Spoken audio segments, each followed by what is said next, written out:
Vampires. The very word conjures images of shadowy figures lurking in the night. They are creatures of the dark, feeding on the lifeblood of the living. Our fascination with them is undeniable. Vampires have captivated us for centuries. They appear in countless stories, films, and myths. But where did this fascination originate? What is it about these creatures that continues to hold us in their thrall? The vampire, as we know it, is a composite figure. It's a tapestry woven from ancient fears and superstitions. Across cultures and throughout history, we find tales of beings that prey on the living. These creatures, often demonic or undead, share a thirst for vital essence. Sometimes it's blood, other times it's breath or a life force. These stories, passed down through generations, reflect our deepest anxieties about mortality and the unknown. The vampire embodies our fears of disease, death, and the power of darkness. Yet they also hold a strange allure. They are often depicted as powerful, seductive, and immortal. This duality, the terrifying and the alluring, is perhaps the key to their enduring appeal. It allows the vampire myth to constantly evolve, reflecting the changing anxieties and desires of the societies that create them. Let us then delve into the shadows, tracing the origins of these creatures of the night.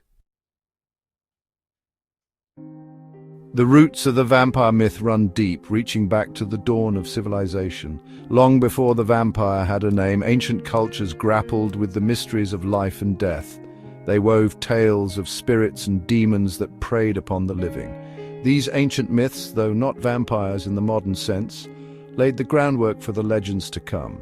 In ancient Mesopotamia, for example, tales were told of the Ekimu. These were restless, vengeful spirits that could rise from the grave to torment the living.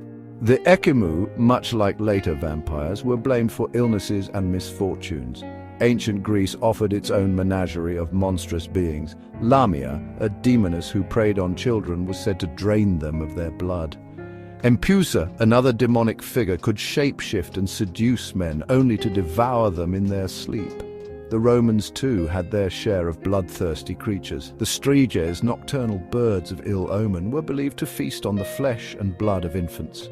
These creatures, with their taste for human blood, bear a striking resemblance to the vampires of later centuries.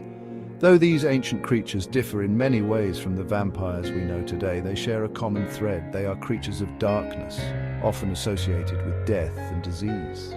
They represent the very real fear of the unknown that haunted our ancestors. These early myths, passed down through generations, would eventually coalesce into the vampire legend we know today. In the next section, we'll explore how these ancient fears took on a more concrete form in medieval Europe, where the vampire myth as we know it began to truly emerge. So if you love scary stories, subscribe.